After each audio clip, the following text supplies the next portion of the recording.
दोस्तों, द्वापर युग में श्रीहरि विष्णु ने श्री कृष्ण के रूप में अपना 8वां अवतार लिया था। कान्हा के जन्मोत्सव को जन्माष्टमी के रूप में मनाया जाता है। हर साल भाद्रपद माह के कृष्ण पक्ष की अष्टमी पर कृष्ण जन्माष्टमी मनाई जाती है।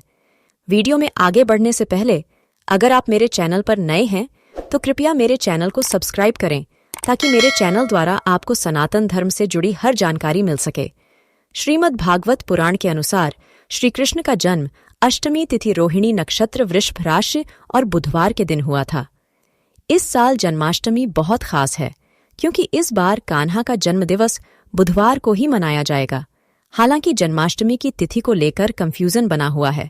आइए जानते हैं जन्माष्टमी 6 या 7 सितंबर कब मनाई जाएगी। 6 सितंबर 2023 को गृहस्थ जीवन वालों को जन्माष्टमी मनाना शुभ रहेगा। इस दिन रोहिणी नक्षत्र और रात्रि पूजा में पूजा का शुभ मुहूर्त भी बन रहा है। लड्डू गोपाल का जन्म मध्य रात में ही हुआ था। कान्हा का जन्म मथुरा में हुआ था, इसलिए इस साल 6 सितंबर को ही मथुरा में भी जन्माष्टमी मनाई जाएगी।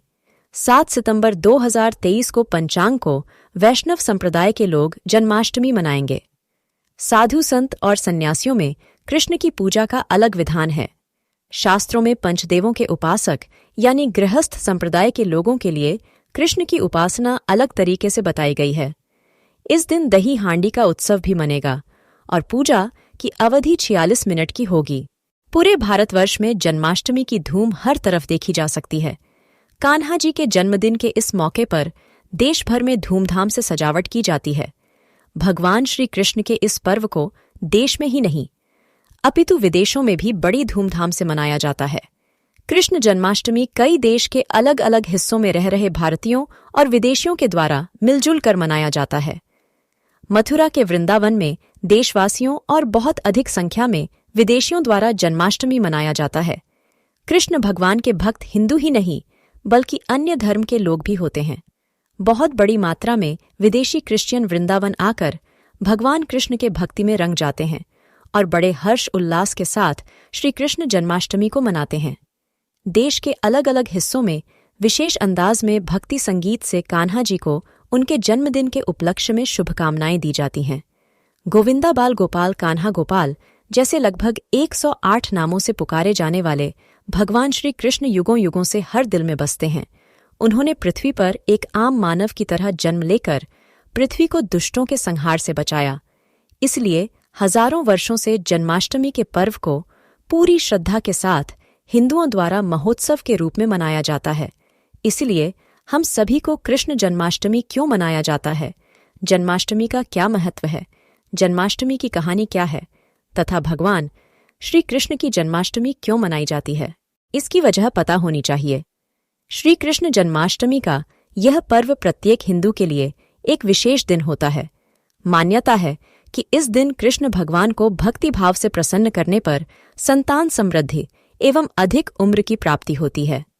सभी हिंदुओं द्वारा जन्माष्टमी के पावन पर्व को भगवान श्री कृष्ण के जयंती के रूप में मनाया जाता है। जन्माष्टमी के इस पर्व पर सभी हिंदुओं द्वारा भगवान श्री कृष्ण के जन्मदिन पर उन्हें प्रसन्न करने के लिए उपवास रखा जाता है। मंदिरों में सजावट की जाती है और कई स्थानों पर श्री कृष्ण रासलीला का आयोजन किया जाता है। कृष्ण भगवान का जन्मदिन हिंदू पंचांग के अनुसार भाद्रपद माह के कृष्ण पक्ष के 8वें दिन हिंदुओं द्वारा प्रतिवर्ष कृष्ण जन्माष्टमी के रूप में मनाया जाता है। दोस्तों, क्या आपको पता है कि जन्माष्टमी क्यों मनाया जाता है? हिंदू धर्म की मान्यताओं के अनुसार सृष्टि के पालनकर्ता कहे जाने वाले भगवान श्री हरि विष्णु ने पृथ्वी पर जन्म लिया था। वैसे तो भगवान विष्णु ने कई बार इस पृथ्वी पर अवतार लिया है और दुष्टों का संहार किया है।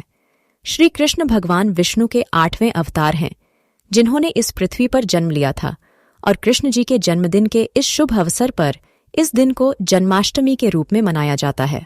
भाद्रपद माह में कृष्ण पक्ष की अष्टमी को मध्य रात्रि में मथुरा नगरी में भगवान विष्णु ने पृथ्वी पर अपना अवतार लिया। उस समय मथुरा के राजा अत्याचारी कंस के प्रहार से प्रजा काफी दुखी थी। इसलिए इस दिन दुखियों के रक्षक भगवान श्री कृष्ण स्वयं पृथ्वी पर अवतरित हुए थे तथा उन्होंने कंस का वध किया। जन्माष्टमी के पर्व पर होने वाली चहल पहल पूरे भारत में देखी जाती है।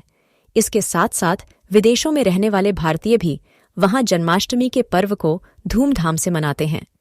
भक्तों द्वारा जन्माष्टमी के इस पर्व पर उपवास रखा जाता है, मंदिरों को सजाया जाता है, लड्डू गोपाल की मूर्ति को झूला झुलाया जाता है, भजन कीर्तन किए जाते हैं। इसके साथ ही अनेक स्थानों पर युवाओं में इस दिन दही हंडी तोड़ने का जोश देखा जाता है। इसके अलावा भगवान कृष्ण की नगरी मथुरा में दूर दूर से श्रद्धालु आते हैं तथा मंदिरों में श्रद्धा भक्तिभाव से भगवान कृष्ण की पूजा अर्चना करते हैं।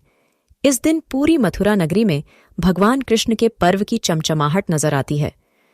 मंदिरों को फूल मालाओं से खूब सजाया जाता है। रात में मंदिरों में लगी लाइटों से कृष्णा नगरी भव्य लगती है। हम सभी जानते हैं कि भगवान कृष्ण अपनी बाल काल में नटखट और शरारती थे। उन्हें माखन खाना बेहद प्रिय था, जिसके लिए वो दूसरों के मटकी से माखन चुराकर खाते थे। भगवान कृष्ण की इसी लीला को उनके जन्मोत्सव पर पुण्य ताज़ा किया जाता है। देश के कई भागों में इस दिन मटकी फोड़ने का कार्यक्रम भी आयोजित किया जाता है। जन्माष्टमी पर्व की पहचान बन चुकी दही हांडी या मटकी फोड़ने की रस्म भक्तों के दिलों में भगवान श्री कृष्ण की यादों को ताज़ा कर देती है।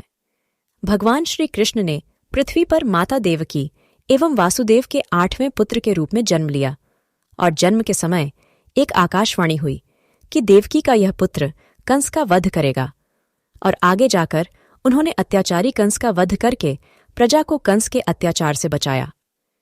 कंस के अत्याचार से पूरी मथुरा नगरी में हाहाकार मचा हुआ था। निर्दोष लोगों को सजा दी जा रही थी, यहाँ तक कि कृष्ण के मामा कंस ने अपनी बहन देवकी तथा उनके पति वासुदेव को बेवजह काल कोठरी में डाल दिया। इतना ही नहीं, कंस अपने अत्याचार से देवकी के 7 संतानों को पहले ही मार चुका था। दरअसल कंस को एक मुनि द्वारा यह बताया गया था कि देवकी की 8वीं संतान ही उसकी मृत्यु का कारण बनेगी। इसलिए कंस ने माता देवकी के सारे संतानों का वध कर दिया तथा देवकी के गर्भ से भगवान कृष्ण ने फिर इस पृथ्वी पर 8वें पुत्र के रूप में जन्म लिया। कृष्ण के जन्मदिन पर आकाश में घनघोर वर्षा होने लगी। चारों तरफ घना अंधेरा छा गया। माता देवकी और वासुदेव को यह भय हो गया कि अगर कंस को पता चलेगा कि उनके 8वें पुत्र ने जन्म ले लिया है तो वह इसका भी वध कर देगा। इसलिए उन्होंने तय किया कि वे कंस के जानने से पहले ही भगवान श्री कृष्ण को सुरक्षित स्थान पर ले जाएंगे। कृष्ण भगवान को सुरक्षित स्थान पर ले जाने के लिए वासुदेव सिर पर टोकरी में कृष्ण भगवान को रखते हुए यमुना की उफनती नदी को पार कर अपने मित्र नंद बाबा के यहाँ पहुंच गए और वहां पर कृष्ण भगवान को यशोदा माँ के पास सुलाकर आ गए और इस तरह देवकी के पुत्र कृष्ण भगवान का यशोदा ने पालन पोषण किया। इसलिए कहा जाता है कि भगवान कृष्ण की 2 माताएं थीं, देवकी एवं यशोदा। बचपन से ही कृष्ण भगवान ने कंस द्वारा भेजे गए दुष्टों का संहार किया तथा कंस द्वारा प्रजा को कष्ट देने के सभी प्रयासों को विफल कर दिया। फिर अंत में एक दिन कंस का वध करके उसके अत्याचारों से प्रजा को मुक्ति दिलाई। जिस तरह भारत में हिंदुओं के प्रमुख त्योहार होली, दीपावली को मनाया जाता है, ठीक उसी तरह कृष्ण की जन्माष्टमी के अवसर पर धूमधाम से इस पर्व को भारतवर्ष में हिंदू समुदाय के लोगों द्वारा मनाया जाता है। देश के प्रत्येक राज्य में अलग अलग तौर तरीकों से जन्माष्टमी की पूजा कर भगवान श्री कृष्ण को प्रसन्न किया जाता है। लेकिन एक खास बात जो इस पर्व में आस्था के रूप में देखी जाती है कि इस दिन भगवान कृष्ण के जन्म में सभी माताएं, बहनें, बच्चे, बूढ़े व्रत उपवास रखते हैं तथा शाम को पूजा के बाद व्रत को तोड़ते हैं। भगवान कृष्ण का युगों युगों से आस्था के केंद्र के रूप में हिंदुओं द्वारा पूजन जाता है। अतः भक्ति के साथ इस महापर्व को साथ में मिलकर मनाया जाता है। कृष्ण जन्माष्टमी के त्योहार कई जगहों पर माता बहनें निर्जला व्रत रखती है और वह पूरे दिन पानी तक नहीं पीती और रात को कृष्ण जन्माष्टमी के बाद ही पानी पीती है।